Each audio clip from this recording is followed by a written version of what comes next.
সিদরাতুল মুনতাহা পার হয়ে নবীজি সাল্লাল্লাহু আলাইহি ওয়াসাল্লাম আরও উঁচুতে উঠলেন। এমন এক স্তরে পৌঁছালেন যেখান থেকে তিনি কলমের খসখস আওয়াজ শুনতে পাচ্ছিলেন, অর্থাৎ ফেরেশতারা যেখানে মানুষের তাকদির লিখছেন। তারপর এলো সেই চূড়ান্ত মুহূর্ত, কাবে কাউসাইন, অর্থাৎ দুই ধনুক বা তার চেয়েও কম দূরত্বের নৈকট্য। মাঝখানে আর কোনো পর্দা রইল না, কোনো মাধ্যম রইল না। আল্লাহ তাআলা এবং তার প্রিয় হাবিবের মধ্যে সরাসরি কথোপকথন হল। কল্পনা করুন সেই মুহূর্তটি। মহাবিশ্বের স্রষ্টা তার প্রিয় সৃষ্টিকে কাছে পেয়েছেন। দুনিয়ার মানুষ যখন ঘুমে অচেতন, তখন আরশের মালিক তার হাবিবের সাথে কথা বলছেন। এই সাক্ষাতের সময় নবীজি সাল্লাল্লাহু আলাইহি ওয়াসাল্লামের আদব বা শিষ্টাচার কেমন ছিল? আল্লাহ তাআলা কোরআনে সেই সাক্ষী দিয়ে বলছেন, মা জাগাল বাসারু ওয়ামা তাগা, অর্থাৎ তার দৃষ্টি বিভ্রম হয়নি এবং তিনি সীমানাও লঙ্ঘন করেননি। সূরা আন-নুজুম। নবীজি সাল্লাল্লাহু আলাইহি ওয়াসাল্লাম ডানে বামে তাকাননি, তিনি ভয়ে কম্পিত হননি, আবার ঔদ্ধত্যও দেখাননি।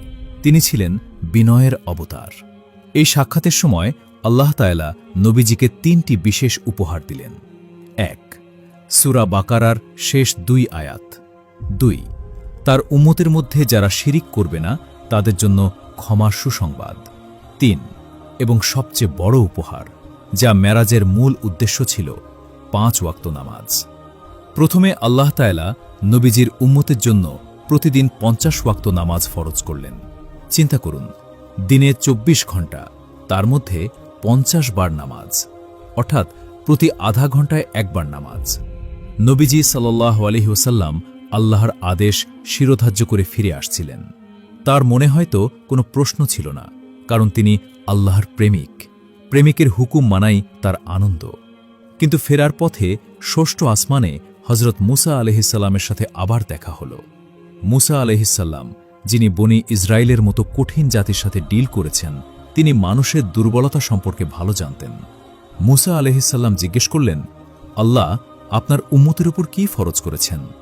নবীজি বললেন, ৫০ ওয়াক্ত নামাজ। মুসা আলাইহিসসালাম আঁতকে উঠলেন। তিনি বললেন, হে মুহাম্মদ সাল্লাল্লাহু আলাইহি ওয়াসাল্লাম, ফিরে যান, আপনার রবের কাছে গিয়ে কমানোর আবেদন করুন। আপনার উম্মত অনেক দুর্বল হবে, তাদের শরীর, তাদের সংকল্প দুর্বল হবে, তারা দিনে ৫০ ওয়াক্ত নামাজ পড়তে পারবে না। আমি আমার উম্মতকে পরীক্ষা করে দেখেছি, তারা ব্যর্থ হয়েছে। নবীজি সাল্লাল্লাহু আলাইহি ওয়াসাল্লাম জিব্রাইল আলাইহিসসালামের দিকে তাকালেন, যেন পরামর্শ চাইলেন। জিব্রাইল ইশারা করলেন, আপনি চাইলে যেতে পারেন। নবীজি ফিরে গেলেন আল্লাহর দরবারে। আল্লাহ ৫ ওয়াক্ত কমিয়ে দিলেন। নবীজি আবার মুসা আলাইহিসসালামের কাছে এলেন।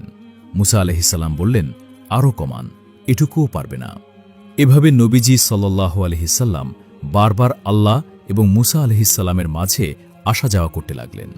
প্রতিবার আল্লাহ ৫ ওয়াক্ত করে কমাচ্ছিলেন। এই আসা যাওয়ার মাঝে লুকিয়ে আছে উম্মতের প্রতি নবীজির কি পরিমাণ দরদ। তিনি লজ্জা পাচ্ছিলেন বারবার আল্লাহর কাছে যেতে, কিন্তু উম্মতের কষ্টের কথা ভেবে তিনি বারবার ফিরে গিয়েছেন। অবশেষে নামাজ যখন কমে ৫ ওয়াক্তে এসে দাঁড়াল, তখন মুসা আলাইহিসসালাম আবারও বললেন, হে মুহাম্মদ সাল্লাল্লাহু আলাইহি ওয়াসাল্লাম, আমি বনি ইসরায়েলকে দেখেছি, তারা এটুকুও ঠিকমতো আদায় করবে না, আপনি আরও কমানোর আবেদন করুন। কিন্তু এবার নবীজি সাল্লাল্লাহু আলাইহি ওয়াসাল্লাম থামলেন। তার চেহারা লজ্জায় অবনত হল। তিনি বললেন, হে মুসা, আমি আমার রবের কাছে এতবার গিয়েছি যে এখন আমি লজ্জিত বোধ করছি। আমি আর যেতে পারব না। আমি এই ৫ ওয়াক্তের উপরই সন্তুষ্ট হলাম এবং মেনে নিলাম। ঠিক তখনই আসমান থেকে আল্লাহর পক্ষ থেকে এক গায়েবী আওয়াজ ভেসে এলো, আমি আমার ফরজ ধার্য করলাম এবং আমার বান্দাদের উপর থেকে বোঝা হালকা করে দিলাম। যারা এই ৫ ওয়াক্ত নামাজ পড়বে, আমি দয়া করে তাদের আমলনামায় ৫০ ওয়াক্তের সওয়াব লিখে দেব। সুবহানাল্লাহ। ভাই ও বোনেরা, এই ঘটনাটি কোনো সাধারণ দরাদরি ছিল না। এটি ছিল আল্লাহর রহমতের এক মহিমান্বিত প্রকাশ। আল্লাহ জানতেন মানুষ দুর্বল, কিন্তু তিনি চেয়েছিলেন তার হাবিব বারবার তার কাছে আসুক। আর আমরা পেলাম এক অমূল্য রত্ন, নামাজ। নামাজ কোনো বোঝা নয়, নামাজ হল মেরাজের সেই উপহার, যা মানুষকে দুনিয়ার মাটি থেকে আল্লাহর আরশের সাথে কানেক্ট করিয়ে দেয়। নবীজি সাল্লাল্লাহু আলাইহি ওয়াসাল্লাম মেরাজে গিয়ে আল্লাহর সাথে কথা বলেছেন, আর মুমিন বান্দা জায়নামাজে দাঁড়িয়ে আল্লাহর সাথে কথা বলে। এজন্যই বলা হয় আস-সালাতু মিরাজুল মুমিনিন, নামাজ হল মুমিনের মেরাজ। কিন্তু মেরাজের এই যাত্রা কি শুধুই সুখের ছিল? ফিরে আসার পর মক্কার মানুষ কি এই ঘটনা বিশ্বাস করেছিল, নাকি নবীজিকে আবারও এক কঠিন পরীক্ষার মুখোমুখি হতে হয়েছিল? আর আবু বকর আলাইহিসসালাম কিভাবে পেলেন সিদ্দিক উপাধি? রাতের অন্ধকার কেটে ভোরের আলো ফুটতে শুরু করেছে। মক্কার ধূলিমলিন পথে তখনও জনকোলাহল শুরু হয়নি। সেই মহাজাগতিক ভ্রমণ শেষ করে নবীজি সাল্লাল্লাহু আলাইহি ওয়াসাল্লাম ফিরে এলেন তার নিজের ঘরে। শরীর হয়তো বিছানায়, কিন্তু তার রূহ তখনও আচ্ছন্ন হয়ে আছে আরশে আজিমের সেই নূরের স্মৃতিতে। কিন্তু সকাল হতেই নবীজি সাল্লাল্লাহু আলাইহি ওয়াসাল্লাম এক গভীর চিন্তায় পড়ে গেলেন। তিনি জানতেন মক্কার মানুষ কতটা একগুঁয়ে। তারা সাধারণ সত্যকেই মিথ্যা বলে উড়িয়ে দেয়। এখন যদি তিনি তাদের বলেন যে গত রাতে আমি মক্কা থেকে ফিলিস্তিন গিয়েছি, সেখান থেকে 7 আসমান পার হয়ে আল্লাহর সাথে দেখা করে আবার ফিরে এসেছি, তবে তারা কি বলবে? তারা কি বিশ্বাস করবে, নাকি তাকে পাগল বলে উপহাস করবে? নবীজি সাল্লাল্লাহু আলাইহি ওয়াসাল্লাম কাবার হাতিমে, কাবার পাশের অর্ধবৃত্তাকার স্থান, মনমরা হয়ে বসেছিলেন। পাশ দিয়ে যাচ্ছিল ইসলামের সবচেয়ে বড় শত্রু আবু জাহেল। নবীজির চিন্তিত চেহারা দেখে সে ব্যঙ্গ করে জিজ্ঞেস করল, কি হে মোহাম্মদ, নতুন কোনো খবর আছে নাকি? নবীজি সাল্লাল্লাহু আলাইহি ওয়াসাল্লাম সত্য গোপন করলেন না। তিনি ধীর ও দৃঢ় কণ্ঠে বললেন, হ্যাঁ, গত রাতে আমাকে ভ্রমণ করানো হয়েছে। আবু জাহেল জিজ্ঞেস করল, কোথায়? নবীজি বললেন, বাইতুল মাকদিস, ফিলিস্তিন পর্যন্ত। আবু জাহেল বিস্ময়ে চোখ কপালে তুলল। সে বলল, তুমি গত রাতে ফিলিস্তিন গিয়েছ, আর সকালেই আমাদের মাঝে বসে আছো? নবীজি বললেন, হ্যাঁ। আবু জাহেল হাসবে না কাঁদবে বুঝতে পারছিল না। সে ভাবল, এটাই সুযোগ মুহাম্মদকে সবার সামনে মিথ্যাবাদী প্রমাণ করার। মুহূর্তের মধ্যে আবু জাহেল চিৎকার করে মক্কার মানুষকে জড়ো করল। কুরাইশ নেতারা উতবা, সাইবা, ওয়ালিদ সবাই ছুটে এল। নবীজি সাল্লাল্লাহু আলাইহি ওয়াসাল্লাম তাদের সামনে দাঁড়িয়ে সেই অবিশ্বাস্য ভ্রমণের কথা বর্ণনা করলেন। শুনে কেউ কেউ হাসিতে ফেটে পড়ল, কেউ কেউ দুঃখে মাথায় হাত দিল। যারা দুর্বল ঈমানের অধিকারী ছিল তাদের মনেও সন্দেহের দানা বাঁধল। কুরাইশরা বলল, এটা তো অসম্ভব। মক্কা থেকে ফিলিস্তিন যেতে উটের পিঠে 1 মাস লাগে, আসতে লাগে 1 মাস, আর তুমি বলছো 1 রাতে ঘুরে এসেছ? তাদের মধ্যে কয়েকজন যারা ব্যবসার কাজে ফিলিস্তিনে গিয়েছিল, তারা নবীজিকে আটকানোর জন্য এক ফন্দি আঁটল। তারা বলল, ঠিক আছে, তুমি যদি সত্যিই গিয়ে থাকো তবে আমাদের বলো, বাইতুল মাকদিসের খুঁটি কয়টি, এর দরজা কয়টি, এর গঠন কেমন? নবীজি সাল্লাল্লাহু আলাইহি ওয়াসাল্লাম চিন্তায় পড়ে গেলেন। তিনি তো সেখানে গিয়েছিলেন রাতের বেলা, আর তার মূল মনোযোগ ছিল আল্লাহর নিদর্শনের দিকে। তিনি তো গুনে গুনে খুঁটি বা জানালা দেখেননি। তাছাড়া বাইতুল মাকদিস তো মক্কা থেকে দেখা সম্ভব নয়। ঠিক সেই মুহূর্তে আল্লাহ তাআলা তার প্রিয় বন্ধুর সাহায্যে এগিয়ে এলেন। হাদিসে এসেছে, আল্লাহ তাআলা জিব্রাইল আলাইহিসসালামের মাধ্যমে বাইতুল মাকদিসের দৃশ্য নবীজির চোখের সামনে তুলে ধরলেন, অনেকটা আজকের দিনের লাইভ ভিডিওর মতো। নবীজি সাল্লাল্লাহু আলাইহি ওয়াসাল্লাম তাকিয়ে তাকিয়ে প্রতিটি প্রশ্নের উত্তর দিতে লাগলেন। এর দরজা এখানে, এর জানালা এমন, এর পাথরগুলো এমন। কাফেররা অবাক হয়ে গেল। তাদের বর্ণনার সাথে নবীজির বর্ণনা হুবহু মিলে যাচ্ছে। তারা বলল, বর্ণনা তো ঠিক আছে, কিন্তু তবুও আমরা বিশ্বাস করি না, এটা নিশ্চয়ই কোনো জাদু। এই খবর যখন দাবানলের মতো ছড়িয়ে পড়ল, তখন কিছু লোক দৌড়ে গেল নবীজির সবচেয়ে কাছের বন্ধু হযরত আবু বকর আলাইহিসসালামের কাছে। তারা ভেবেছিল আজ হয়তো আবু বকরও মুহাম্মদ সাল্লাল্লাহু আলাইহি ওয়াসাল্লামের কথা অবিশ্বাস করবে। তারা বলল, হে আবু বকর, শুনেছ তোমার বন্ধু কি বলছে?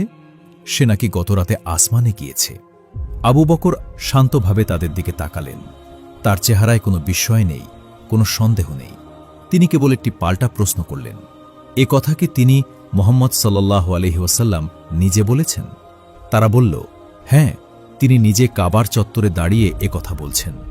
তখন আবু বকর আলাইহিসসালাম এমন একটি কথা বললেন যা কিয়ামত পর্যন্ত অটল ঈমানের দৃষ্টান্ত হয়ে রইল।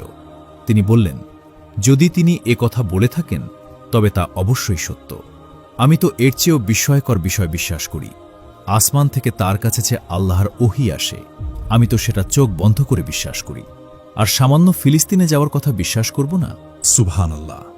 একেই বলে ঈমান। যুক্তি যেখানে হার মানে, বিশ্বাস সেখানে জয়ী হয়। এই ঘটনার পর নবীজি সাল্লাল্লাহু আলাইহি ওয়াসাল্লাম খুশি হয়ে আবু বকরকে উপাধি দিলেন আস-সিদ্দিক বা পরম সত্যবাদী। মেরাজ মুমিন ও মুনাফিকের মধ্যে পার্থক্যকারী এক ছাঁকনি হয়ে দাঁড়াল। প্রিয় দর্শক, ইসরা ও মেরাজের এই ঘটনা কেবল ইতিহাসের পাতায় লেখা কোনো গল্প নয়। আজ 1400 বছর পরেও এই ঘটনা আমাদের জীবনের সাথে ওতপ্রোতভাবে জড়িয়ে আছে। আসুন দেখি এই মহাজাগতিক ভ্রমণ থেকে আমরা কী শিক্ষা নিতে পারি। 1. কষ্টের পরেই আসে স্বস্তি। আপনার জীবন কি কষ্টে ভরে গেছে? হতাশা বা ডিপ্রেশনে ভুগছেন? মনে রাখবেন, মেরাজ সংঘটিত হয়েছিল নবীজির জীবনের সবচেয়ে কষ্টের সময়ে। যখন দুনিয়ার সব দরজা বন্ধ হয়ে যায়, তখনই আল্লাহ আসমানের দরজা খুলে দেন। আল্লাহ আপনাকে ভাঙেন যাতে তিনি আপনাকে নতুন করে গড়তে পারেন। তাই ধৈর্য ধরুন, আল্লাহর সাহায্য খুব কাছেই। 2. সিদরাতুল মুনতাহা ও বিজ্ঞানের সীমা। আজকের বিজ্ঞান আমাদের অনেক কিছু দিয়েছে, কিন্তু সিদরাতুল মুনতাহা মনে করিয়ে দেয় মানুষের ক্ষমতার একটা সীমা আছে। আমরা অহংকার করতে পারি না।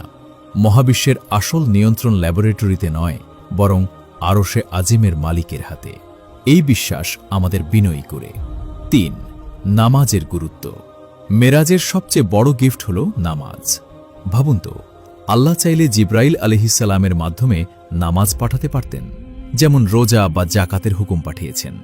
কিন্তু নামাজ এতই স্পেশাল যে আল্লাহ তার বন্ধুকে নিজের বাড়িতে দাওয়াত দিয়ে ডেকে এনে এই উপহার হাতে তুলে দিয়েছেন। আমরা কি সেই উপহারের মর্যাদা দিচ্ছি? আমরা কি নামাজের মাধ্যমে আল্লাহর সাথে কানেক্ট হচ্ছি, নাকি হেলায় খেলায় ওয়াক্ত পার করে দিচ্ছি? মনে রাখবেন, নামাজ হল আল্লাহর সাথে আপনার প্রাইভেট মিটিং। আল্লাহ আমাদের সবাইকে মেরাজের শিক্ষা বুকে ধারণ করে 5 ওয়াক্ত নামাজের মাধ্যমে তার নৈকট্য হাসিল করার তৌফিক দান করুন। আমিন।